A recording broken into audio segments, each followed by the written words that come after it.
Hey guys, what's going on? This morning I'm off to Andy's to try and get the electric sorted on the bike. Hopefully get it up and running. So stay tuned and let's see how we go. Look at this, what a beautiful place Andy's got. Quite gel. Hello pretty cat. Yeah, that's what I thought. Shout going out to Andy Kirby's dad from mowing the lawn yesterday. Very nice looking. Look at this, boys and their toys today. Andy Kirby's Vapor. And then we've got Neil from NJ Tech's new project. He's a full suspension Muddy Fox. And here's Neil's previous project, which is still a working machine. We might be out for a ride on all the bikes later if all goes well with mine. Absolutely beautiful, look at it. Glorious day. Hope we actually get somewhere with the bike builds and manage to get out and have a little bit of fun. Let's go and see how Neil and Andy are getting on with their soldering skills. This. Yeah, I've got 650s. I like those. That and off carry some speed. Get the 1050 on there. Yeah. It's pretty good. Yeah. So here's Neil and Andy comparing drone size. Look at these tools, look at all these magnifying glasses. I feel primitive, I've come around with a bunch of Allen keys and some cable ties. And then good old fashioned scissors, which I use all the time. Yeah, you can't beat scissors and cable ties. You can't. I've got to admit though, the skills these guys have got for doing this kind of thing is awesome. So you want this extending as well, right? What's that? Those I was just going to put on the longer wire and then figure out where to go later, but just tape them to the frame on connectors or something. Or actually, if you give us the wire, I'll extend. Neil, I've got the original things if you want to put it onto that. So I've actually got an on-off switch and a charge port, and I'll just tape them up for now temporarily until I can do something permanent. If Stansted Airport police came in here right now, look. The anti-terrorism squad. Yeah, the anti-terrorism. They would literally. They'd have a field day. So a good little tip, there's lots of ways to do wire-to-wire joining, but the last thing you want to do is create a point that might be brittle or break or have a bad solder joint on it. The one that I tend to suggest you never really do is the wire-to-wire join, where you see people just put the two ends of the wire together like that. Like what I've just done.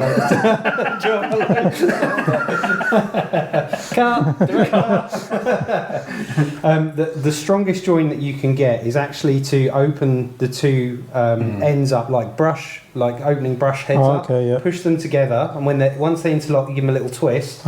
This is beneficial for two reasons. When you flow solder in, that joint will become so strong that if you were to pull the cable, it will break somewhere else. That will no longer be, you won't be able to break it. It's even stronger than the cable itself. So fantastic. You don't have any points, especially if you lump two bits of wire together and join them like this. Where the join is, if you don't get enough solder, you could create a point of electrical resistance as well. So this way, make sure that it keeps the wire at the resistance it's meant to be at. It's strong, and it also means the wire diameter the diameter of the wire doesn't change, provided you don't put too much solder in. So you end up with a much better, stronger join and a wire that you can still wrap. It won't actually become brittle and rubbish. So that's a really nice method. And the other thing as well, you'll notice I don't need a third hand here because those two are holding themselves together so that I can now solder this, drop the solder in with my two existing hands and not have to worry. It's really good actually to do this with. See, I tend to do this with the bigger wires. So like if you're trying to do phase wires or something like that's the way to do it. Like big thick wires, just push them into each other and then and you're done. And now you've got a really strong, solid bond that isn't going to go anywhere. And when you put some heat shrink over that, the wire diameter hasn't changed. So it's a good, nice little useful tip for anyone who's trying to do some soldering. Today we're not really going to be doing, the kind of intricacies of making it look fantastic. We're just going to be doing like a wiring and test run job. Is this wheel now staying in place? Pretty much, yeah. Okay. Yeah. So, what we need to do... Is it unpluggable though? What do you mean? The wheel, obviously, to take it off, to change tyres. Take it off, you're going to have to clip your zip ties. Yeah, but other than that, is there plugs that I can unplug? No. Oh, I mean... On the other end? Yes, so this will all be everything that goes into there except the battery, right? Everything except this one at the top, that's your battery. Yeah. Everything else, so you've got this one, this is the MT60 connector, that's your 3-phase wires, which are these 3, yeah? Yeah. And then here, this is going to go, a combination of the wires in here is going to go to the other, we don't need this guy, this is for a proprietary connection that we're really using. But basically, it's this guy here, which will be your Halls plus your positive and negative. Okay, so your 3 Hall sensors are like the phase wire colours. So your blue, green and yellow are the Hall magnets that are inside there that allows the phase runner to sense the position of the wheel at any time. That's all part of the calibration. Yeah. So the phase runner knows how to start this from a standstill. Mm-hmm. Yeah. Then you've got your plus and minus here. The white wire, what was the white wire for, Andy? Is that temperature? Temperature. Yeah, so that's not needed for the phase runner, so we're just going to fold that white wire back. Mm-hmm. And then the rest of it, the other bit that will be going in here is your throttle. And this on the phase runner is actually tucked in. We're going to have to cut back the heat shrink here because there's a wire that's disconnected. Because this is usually handled by the cycle analyst, which is a separate computer that plugs into the phase runner. Because we're not using a cycle analyst, there's you can just about see a lump there. There's a wire there that's disconnected. There's 2 ends. We're going to have to join those together and then re-shrink that. And then you plug your throttle cable into there. So throttle cable there, Hall sensors there. This one isn't used. Phase wires are going to go to there with the MT60 connector. XT60 is what's going to the battery, which Andy's working on now. So I've extended these 2 connections, that was all there was. Now I've basically just removed this little fuse holder and I'm going to put in the daddy fuse, which is the 50 amp one. Again, probably a little bit too much for this battery, but we want to give ourselves the headroom to be able to run some decent continuous current. So what I'm going to do with this, because I haven't got a fuse holder, I'm going to solder directly onto the fuse. No problem with doing that because this fuse will hopefully never blow because we're going to be nowhere near that on the phase runner settings anyway. That's the charge port there, need to add that on there. So today we're just going to try and get a battery on here so that we can actually kind of give this bike a test run, set the phase runner controller up and all the exciting bits. Basically try and get something on the road because it's a beautiful day outside and we want to kind of have a little rip anyway. I'm thinking of having the cables come out of the battery this end and then straight into, do they go between the battery and the phase runner? I don't even know because I've not done one. Yeah, they do. From the battery tray to the phase runner, yeah, but we're so going I was thinking straight. about exiting the cables out of the battery from this end because we've got a choice if we're wiring it. The battery's got to be here. Do we have them exiting from that end or this end? I would say, I mean, that phase runner, that's the right way around there. The battery connector is actually on the right hand side. That end, isn't that's it? Yeah. So yeah, I'm thinking about having short custom wiring that's not, bunched up. I think so. Yeah. Makes more sense. So we've got lots of wire and stuff like that. Steve's been on a bit of an Amazon binge and bought all the bits. I've got a lot of this stuff anyway, but some of this sort of small gauge wire you can never have enough of. And we've got the silicon wire as well. The most important tool. Oh yeah, those things. Zip ties. Steve's. You can build anything with zip ties. You can. These things are great. These are awesome, aren't they? They're so strong. Really good. I've been using these on a Vapor as well to hold the battery, the non-standard battery on there as well. They're just great. Look at the size of them. We'll be using these today anyway because we haven't got the bracket for the mountain bike yet for the battery, so we'll be ratchet zip tying this to death. Yeah. To get this up and get something up and running. Yeah. Yeah. Cool. So yeah, we've got we've got the silicon wire, which the silicon stuff's just great because the sleeve doesn't melt. This is not really a revelation, but it is really useful to know when you're ordering cable to get the silicon stuff because as soon as you start soldering, you just see your plastic flipping wire just disappear as you're doing it. So that's good. He's looking for the help. It's tight, but then we've also got to make sure we don't have problems here with the full travel of the suspension. But we still need to get the cables out the back, so everything affects everything else. So this tight. may need to go somewhere else. I don't know. We'll see. We'll just have to keep playing. Have a fiddle. So this is the Gorilla. Was it Gorilla tape? Gorilla waterproof patch and seal tape. Okay, and that's what you're thinking of, kind of using that to get stuff in the right place. I was going to put a strip down just to protect all these BMS cables. balance cables. Then the ends of it, I was going to put some over the ends, both ends, to protect this. Going to put a bit over the BMS instead of like this to hold it in place and a bit of protection. And then I'm going to cover the whole thing in black shrink wrap tube up to about here. Obviously when that heats down, it's not going to cover the ends, so that's why I'm going to put this stuff around the ends first, hold the BMS down a bit on top to protect it, and then then just shrink wrap the whole lot, and I think that should give us fairly decent. It's not going to be waterproof by any means, there's no way it's going to be waterproof, but as long as it will protect from kind of light showers and moisture, I think it should be all good to go. Nice. And if it's not, new battery. we're pioneering the art of kind of just DIYing, deshelling batteries. So guys, we've got a little bit of an issue. So, but most of this battery's done now. I've got the XT60 connector on here. We've done the battery switch. Got a 50 amp fuse. The BMS has been located in a better place. And charge lead is actually connected as well. We've got a charge lead on there as well, or charge socket. When I connect the charger, my satiator charger actually just goes off into, basically it's showing like an open circuit. So if we connect this onto here, right, there you go. So you can actually see, here that it's saying charge complete. It's going right away off into 60 volts, which shouldn't happen. So I'm thinking we've got a problem with where the BMS has basically just disabled charging. So what I'm going to try and do, the reason I think that this has happened is because Steve's actually disconnected some balance wires, and I think that would then just send the BMS into a bit of a meltdown, basically saying, oh, I've lost a couple of cells, and what am I going to do now? Probably just turn off.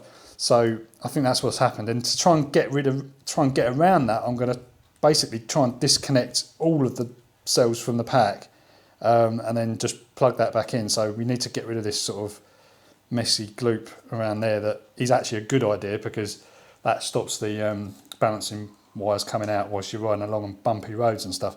But we need to get that off so that we can turn the BMS off effectively, and hopefully we can solve the problem, because we want to get this charged up a bit so we can have a bit of a go.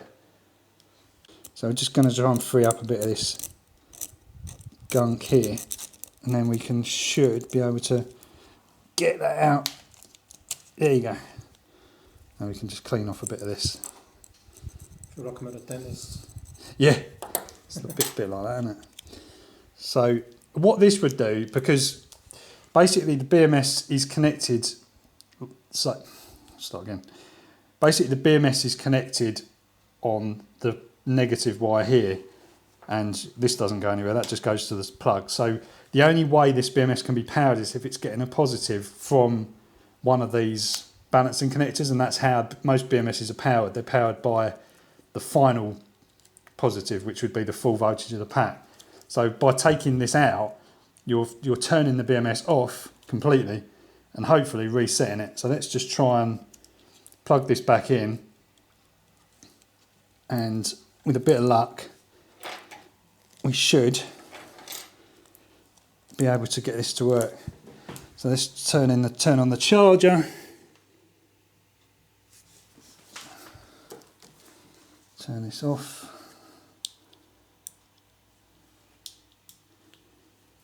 Hopefully.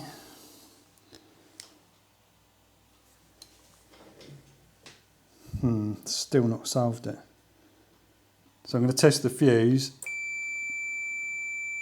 That fuse is okay. I thought it would be, because this charger has immediately just gone into saying connect battery.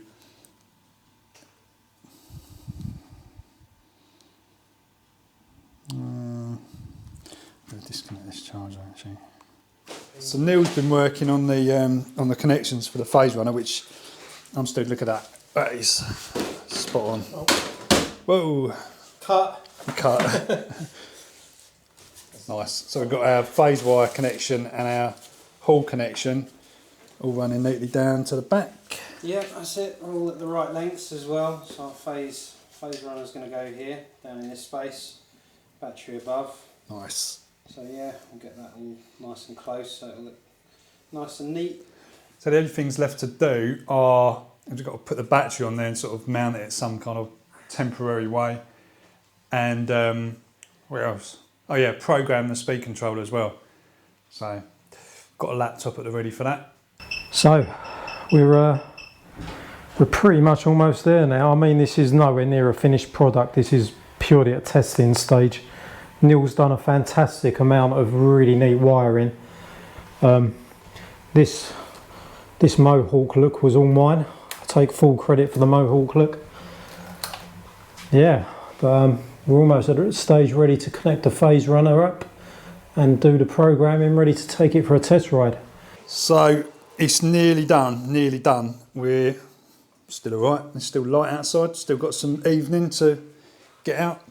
And he's just basically charged up the battery on just for a test. And Neil is now just programming up the getting the controller in the right place so he can connect the program lead, and then he can run PHASERUNNER suite to get it sorted, get it programmed. Right, it's all connected up.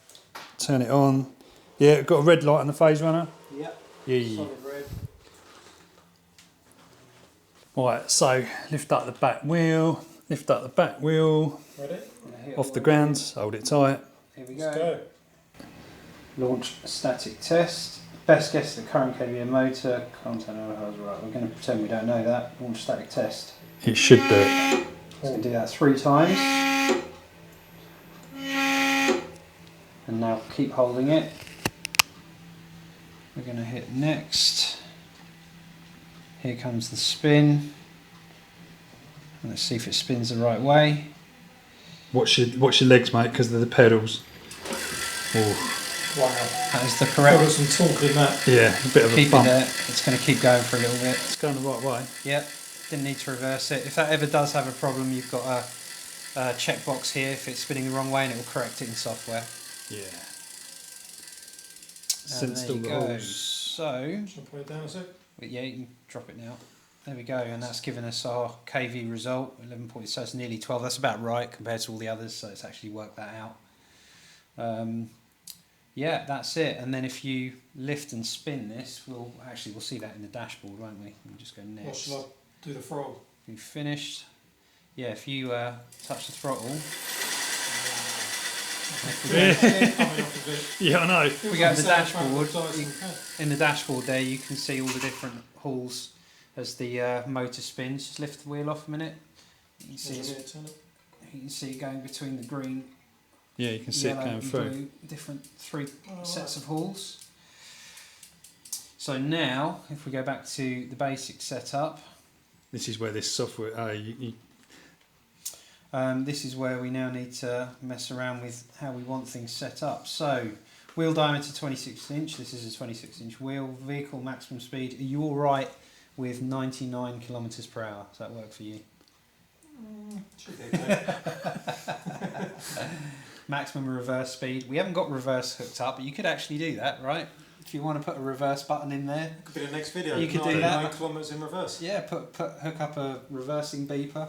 I was thinking of sticking one of these controllers on the quad bike, so That would be useful for that. yeah, that'd be really good for that, That'd be wouldn't it? perfect for the quad Yeah. bike, having some power. And you can actually set the maximum speed of reverse, obviously, because you wouldn't want a full power, or would you? Well, maybe. I don't know. Maybe you would want full speed reverse. There is actually a virtual electronic freewheel, which is a nice way to actually offset the resistance of the wheel, of the magnets when you're not putting power through it. Obviously there's some resistance from the magnets against the stator. That sounds cool. Yeah, so you can actually put in up to about 5 amps of current, and then you can test that and see how long the wheel takes to slow down once you let off the throttle. And that's a way of kind of making the wheel feel passive. But then obviously by doing that, I wouldn't have thought you can then regen brake at the same time. But when it senses the resistance, so when you do actually physically brake, then it will sense the load and cut off, and you'll actually hear it do that. But we won't worry about that for now. We'll just put some power in, and yeah, see what we do. It's, in terms of the max field weakening current, we will tend to run about 30 amps of field weakening is about right for this, and yeah, you'll notice that. Don't know what that means, but it sounds like speeds to me. That's what you want. On speed. Maximum speed possible. So Check all speed buttons, Neil. Yeah, exactly. Any checkbox. Yeah, Haven't even tested this bike to see whether it's going to like be safe or anything. The brakes need bleeding, but just give me maximum speed, I'll be fine. Doesn't matter if the wheel falls off. And then we've got the 50 amp fuse in here now anyway. So I think if we set it for 2500 watts, that's probably 2500. Yeah, I think that's a starting point. Safe. Yeah, That's what the video's title is, 2500. So yeah. So sounds yeah, good to me. we'll go with that for now. What was it on before? 250. That gives you Really? that gives you a 50 No, amp. 50. It's about a 50 amp current, isn't it? But it Yeah. probably rarely hit that because you know you're not going to be accelerating hard from a start all the time. Yeah, and you're right at the edge of what that battery will be able to deliver current wise as well. So 50 amps, somewhere between 25 and 3000 watts, you're not going to see a huge difference because there is a limitation to that battery in those cells. Yeah. But it's still hilarious fun. So this is going to be running at about 2500 watts now. Yeah. Yeah. Enough. Yeah. Well, I've not ridden one yet because I was going to have go with Nils the other Yeah. day, but I didn't have time to. So Your last one was 500. 500. Your last one was 500, so 500, yeah. it I should think be. it was running about 800, possibly. I think you said. But, Yeah, it was. It was about 800 or so, something like that. Yeah. But, The other thing we'll do is adjust the torque ramp up as well. So we'd like it punchy off the line if possible. yeah, Yeah. that's what I think it's that, isn't it? Yeah, we'll try it, see how it feels at 20 milliseconds. So we don't just dump tons into the tons out of the battery at once. So see how that feels first. Save parameters. That's it. Let's go test it. Yeah. Here we go. So this is where we're at the moment.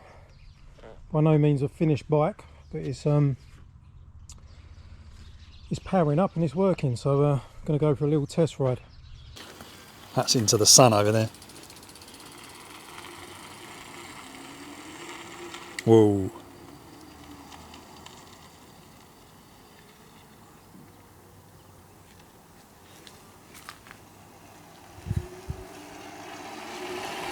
It's going. Whoa.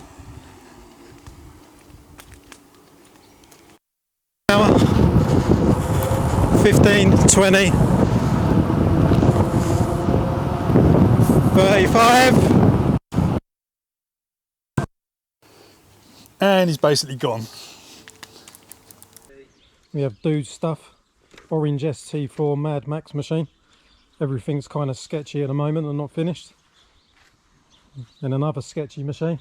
Andy's sketchiest bike, that's scary as hell. The Sketch Master. Yeah. And then we have Neil's super neat, super clean Carrera. Is that a Kraken?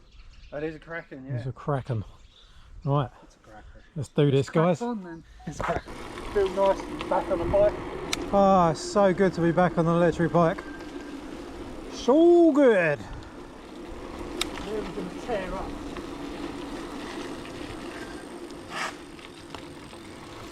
Oh,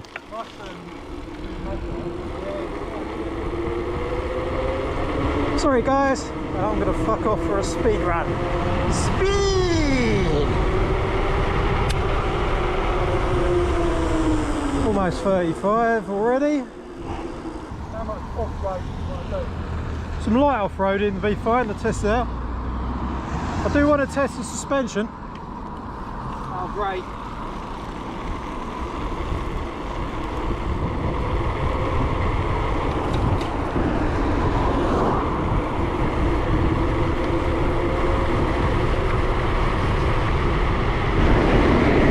There he goes. There he goes. 41 miles an hour. Not bad for a first run. I've got a feeling the other's going to go flying past me any second now. What did I tell you? Aha, we're at a park. Ooh. Yeah.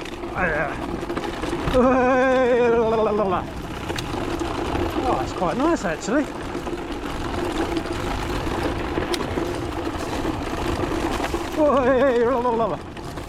fucking bone shaker. Oi! Put some power down. Let's catch the boys up.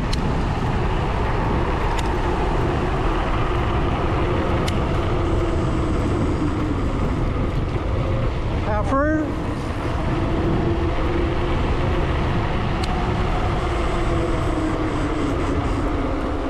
Look at that. Ready for the off-road, boys? Oh, great. Ready for the off-road. Here we go. Is it a good time to tell you that I haven't got any brakes? Right, mate, steady down. That's why it's better on behind you. I like the fact that Andy's got full fucking beam and all the luxuries of a full-on motorcycle, and we're stuck in the pitch black. Hey! Better brake on this bit, I guess. Hey!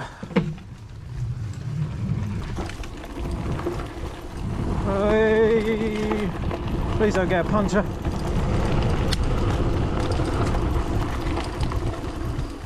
Please don't get stung to fuck.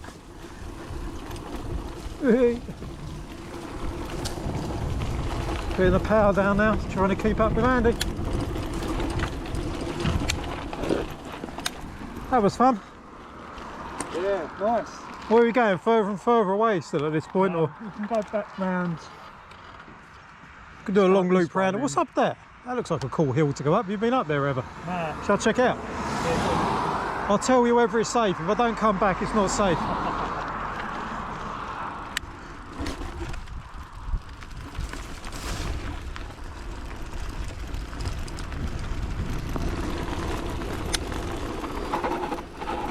Ooh, the little drop down, the little drop down. He's pushing his bike up. Huh? He's pushing his bike up. What's the matter with him? He's got 2,100 watts.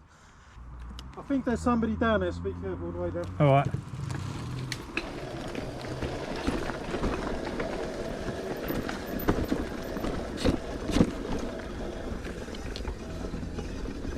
Alright.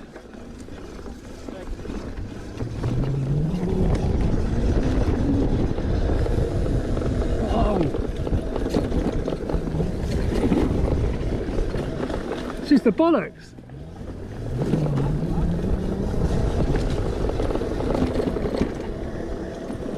It's well good, isn't it?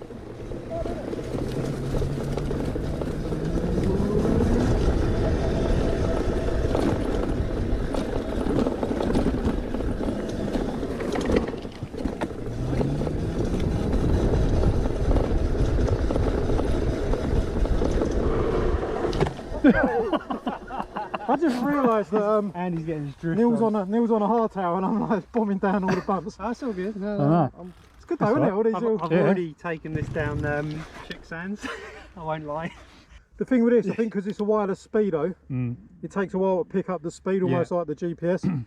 But yeah, it said 41 it read, so... That's pretty cool. Where's the actual sensor then? There. Oh, it's there. Yeah. And it gets And from the it's magnet. wireless. Goodness knows how. Ah, Magic. Okay. Magic. Knows the wheel size, does it? So. Let's see where else this goes. Yeah, it must do, mustn't it? Yeah. I've not bloody been over here before. Yeah, quite fun to go over a bit. Yeah. God, they're fawns. No.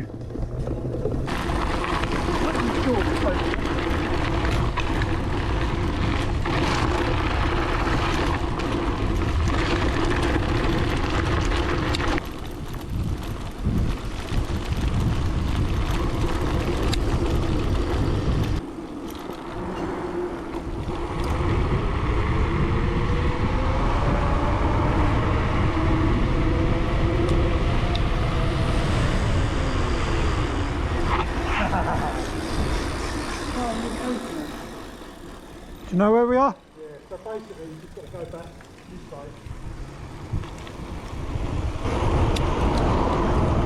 Look at these guys going. 60 mile an hour limit, no cars behind. Let's go!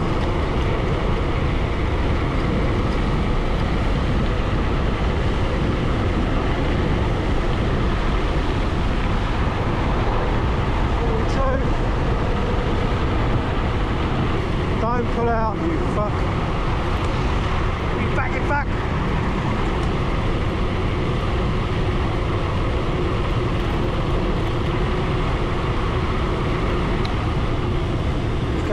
handy stop. Yeah. Oh. She was alright. How fast did you get? 42. 42? Yeah. Done the homemade view. It seems to like. Yeah. Oh my god! That was it. That was the run that Oh did no! What? Just now? it. Yeah. It Just just melted. followed him. Oh Yeah. fuck! How far are we? that was- Uphill. It's done really well. Uphill. Yeah, it's my cowboy job on a fuse. We need an e-bike tow chain. So Neil's popped his 50 amp fuse. It was a makeshift one, but so now we've all basically done a all done fuse. Yeah, no, my fuse was a cowboy hack. So we got to push you home. Yeah, let's see how we get on. Let's see how we I'll get try on. and give you a little The boost. push of shame. The only thing is I'm worried of.